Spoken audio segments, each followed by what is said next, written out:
刚落地，家人们听到了一个震惊民航圈的消息。 Just landed, I heard a shocking piece of news in the civil aviation world. A 34-year-old flight attendant flew while sick, and it led to death. For crew members, taking a sick leave really is harder than climbing to the sky. She just wanted to take a sick leave, but in the end she collapsed at her post. Can you believe it? Here is what happened.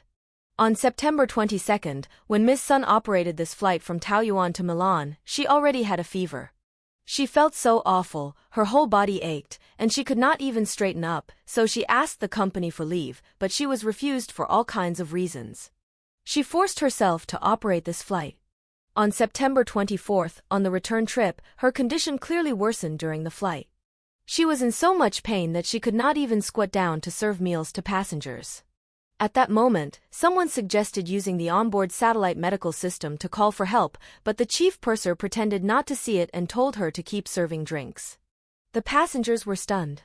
Ms. Sun, trembling, continued to serve on the plane, and she completed her final duty shift. Hearing this, do you already feel this is outrageous? No. Something even more outrageous was still to come.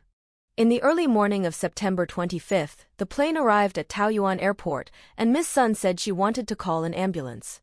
The last straw was this sentence: "The ambulance has to be paid out of pocket, are you sure you need it?" Oh my God, your crew member is already like this, and the first thought was not to save her, but to ask whether she was sure about paying for an ambulance out of pocket. Are you sure you want it? They literally stopped her and held her back. Ms. Sun's hands were shaking, she wrapped herself in a blanket like a zongzi, and slowly, step by step, she moved off the plane. Something even more outrageous was waiting for you. The Civil Aviation Authority monitored the flight report and found that the chief purser did not reflect in the flight report at all that a crew member became ill on the plane.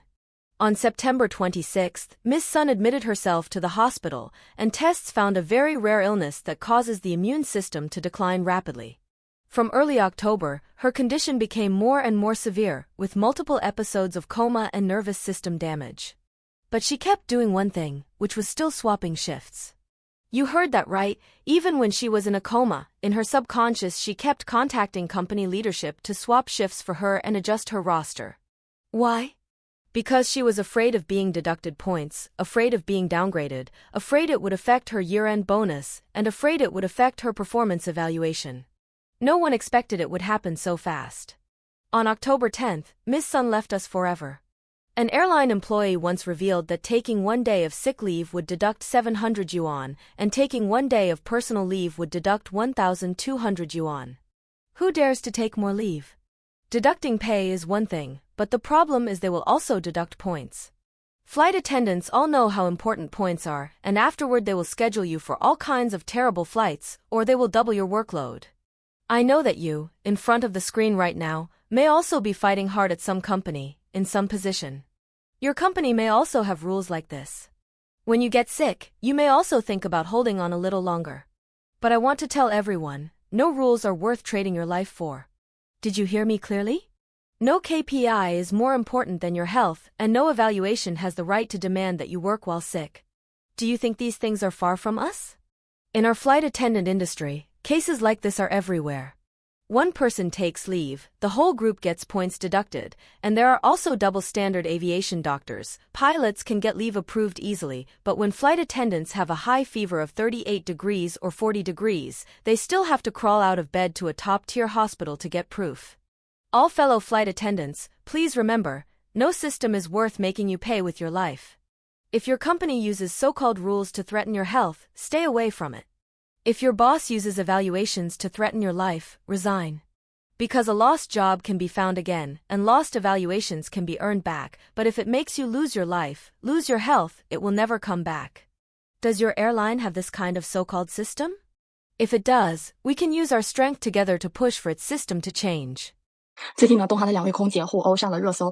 Recently, 2 flight attendants from China Eastern Airlines got into a fight and made the trending searches. In fact, bullying in the flight attendant circle has always existed. As a flight attendant who has flown for 8 years, I can tell you that I have experienced this bullying myself. The hierarchy in the civil aviation world is very strict, and it has many unwritten rules, such as rank culture, mentor-apprentice culture, and crew culture. Even if someone joined the company 1 day earlier than you, You still have to call her senior sister.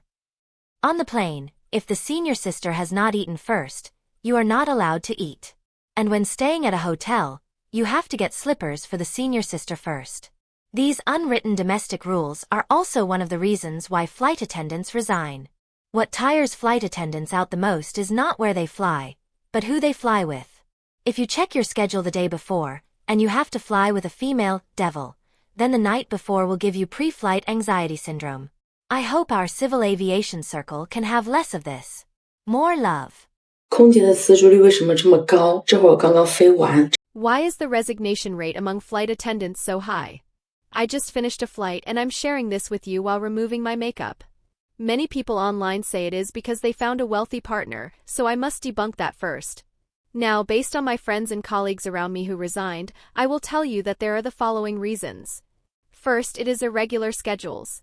We often get up at 3 a.m., and when it comes to sleeping, many times it might also be 3 a.m. before we sleep. Over time, it becomes day-night reversal. Our sleep quality becomes very poor. When it is time to sleep, we cannot sleep, and when it is time to get up, we cannot get up, and in the long run, many people cannot stand this day-night reversal life, so they may choose to resign. Second, it is being too far from home with no sense of belonging. Because flight attendant recruitment is nationwide, many people cannot be assigned to the base where their home is. We also do not have holidays during festivals, and we cannot go home for Spring Festival and so on, so when people stay alone outside for a long time, they will miss home a lot, and over time, some flight attendants will choose to resign and go back to be with their families. Third, it is returning to family when they meet the right person. Some sisters meet someone they like, and after having a baby, there may be no one in the family to take care of the child, and at that time she may feel that, by comparison, family is more important, so she will choose to go back to be with the baby and take care of the family. Another reason is feeling that the pressure in this industry is too great, and then choosing to resign. Because flight attendants have many exams every year, and there are many business notices, and you have to keep memorizing and studying, and there are all kinds of evaluations. There are also all kinds of inspections on flights. If you cannot adjust your mindset during this process, you will feel that flying is too stressful, and over time, enthusiasm and work status will be worn away, and you will want to resign. 03年，我辞去了那份在大众眼里光鲜亮丽的空姐工作。 This year, I resigned from that flight attendant job that looked glamorous in the public eye, and I left the civil aviation circle that everyone was desperate to squeeze into. People often say flight attendants have a lot of free time, travel the world, and earn tens of thousands easily, but that is not true. I was basically on duty 24 hours a day, and 15 hours were working. I had to stay on standby at the station, and I did not dare to put my phone on silent 24 hours a day. Even if there was no flight, I was not allowed to leave the station, and even during holidays there were room checks, and sometimes I had to accept last-minute assignments, coverage, and flight cancellations. What I feared most was early shifts. In the morning, you not only have to wash up, do makeup, and eat breakfast, but also prepare for the pre-flight briefing, and after rounds and rounds of professional makeup, checks, and routine Q&A spot checks, only then can you go to the airport and board to prepare. Basically, for a 7 a.m. flight, you have to get up at 3 a.m. to prepare, afraid that being 1 minute late will get you warned and grounded, and it may even affect promotions. Especially sometimes flights often run into delays. Delays. Sleep is a luxury for us. We are never well rested. Even so, we still have to smile at every passenger, and what we say the most is hello and sorry. And we cannot avoid passengers' dissatisfaction. Toilets that we never clean at home, we clean them on the plane, and sometimes we have to endure and clean up passengers' vomit. Even if there is no flight, we still cannot leave the station to go home for the new year. Living alone in another place, with no family, no personal life, not daring to take sick leave even when sick, and dragging a weak body to keep working is routine. This job has a characteristic. The starting point is relatively high, but the ceiling is relatively low. Income will not change much, and promotion space and opportunities are relatively few. So flight attendants are glamorous in front of people, but behind the scenes we still work desperately. Finally, this enthusiasm was slowly worn away. I gave up this glamorous flight attendant job in the eyes of outsiders. The day I left the company, it felt like I redeemed my freedom from this besieged city, restarted my life, and also prepared to embrace new challenges. 我之前就是做空姐的嘛。 I used to be a flight attendant, and I flew for about 4 years. In fact, the situation in our industry is not very good right now, so I chose to resign and stopped flying. People think flight attendants are glamorous, but actually it is not. For example, if flights are not doing well, at most you might only make 3,000 yuan a month, and even when things are very good, at most it is around 10,000 yuan. We colleagues joke that flight attendants have day-night reversal. What flight attendants want most is to sleep a steady sleep.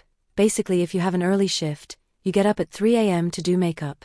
If you fly an entire day schedule, you may be exhausted, and then at 1 or 2 a.m., you drag a big suitcase and go home alone.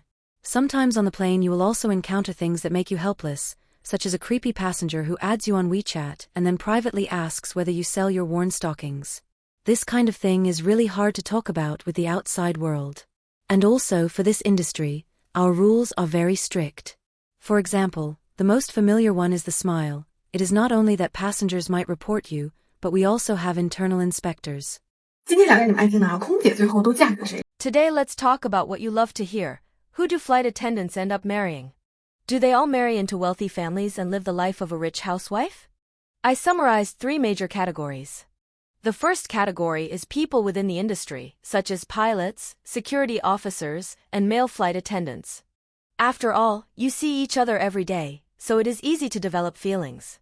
But this proportion is not as high as you imagine, because our colleagues rotate every day, and when you fly out of a big base with many people, the chance of running into each other is not high. If you often fly together, that is the fate arranged for you by heaven. But there is one downside to finding someone within the industry. If both of you fly, your schedules often do not match. It is possible that you just got back today and he flies out. If he also flies international, being away for 10 days or half a month, you two might not see each other for a whole month. The second category is people with relatively flexible time, such as those who run their own businesses. This kind of person usually has pretty good financial conditions. Because flight attendants' rest days are usually fly 4 days and rest 2 days, and it is hard to rest on weekends, so it does not match most office workers' schedules. If neither of you has time to meet, how can there be a next step? The third category is introductions by relatives and friends, or blind dates. Because flight attendants' social circle is very narrow, plus rest day reasons, and work is very tiring, when you finally rest you truly do not want to go out. Most of my flight attendant colleagues are homebodies, so they can only find boyfriends through blind dates or introductions. One of my flight attendant colleagues got married, and I even served as a bridesmaid. Now she has a baby and is on maternity leave at home. She said after maternity leave she still wants to go back to flying, because flights have basically recovered. In the end, I want to say 2 things. Flight attendants are just ordinary workers too. Marrying into a wealthy family is not easy. Everyone is ordinary people, forming ordinary families, living ordinary lives, ordinary to the point that it cannot be more ordinary. Why have flight attendants, who look so high-end in people's eyes, now fallen from the pedestal with such a high resignation rate? Actually, we have to look at the nature of flight attendants' work. Although the threshold for flight attendants is very high, with 2,000 people in the open selection, and in the end fewer than 60 can make it, flight attendants are really not that desirable anymore. What ordinary people see is that flight attendants serve a meal and pour some water in the sky, do not have to spend money, and can travel to many places, but that is only the surface.